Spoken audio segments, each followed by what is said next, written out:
Thank you everyone. Thank you William for making time. Thank you once again for making time.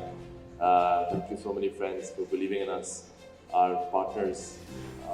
It's great that what I thought would not be a model that works, and I've been thinking about it for at least 1.5 years. It's now starting to make sense that it actually can work. You know, my 7-year-old son, he plays with the Rubik's Cube. And I am inspired by how he does it. So one day he just got the whole side blue. The whole thing got blue, but the rest was messed up. So I said, you only have one side blue. And he said, well, it's going to go as well because, you know, for me to make the whole cube, I'll have to mess with the blue again. And from what he said, it was so inspiring. I said, this is exactly what we've had to do when building this company. We've had to reiterate, we have to refigure. A lot of things didn't work. A lot of blues went mixed with reds and oranges and the yellows.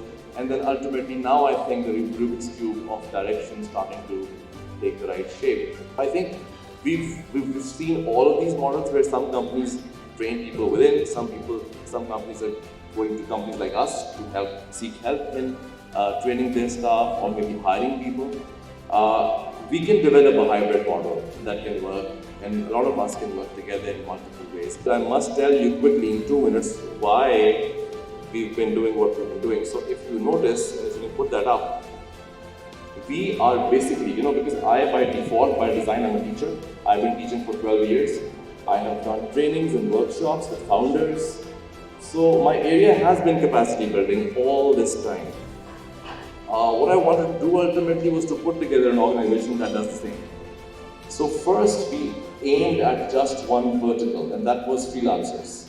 I wanted to make freelancers. I think we need millions of more freelancers in Pakistan. So we started capacity building of freelancers. And that included people getting trained on Amazon and DirAction, and we saw that have a ton of money. But that was not the end, that was the beginning. Startups, well, when freelancers work together, they form startups. And those startups can then raise funding, and that's how it works. Local funding and national funding. So we've been contributing to that part of the equation as well. But the biggest part of the equation is you guys, the tech companies. People who need lots and lots of trained human resource, lots and lots of good quality human resource. And we've spent easily over a year now just trying to understand what our companies need. Just trying to get that equation right. And I think now we figured that out. My team just quickly gave you a brief overview of it, but there's an entire ocean of research behind what we intend to do now. Come and have a chat with us. Call us over. We would like to speak to you in detail. We've done our homework. We've taken brilliant minds like Dr. Hamad to have helped us in the process.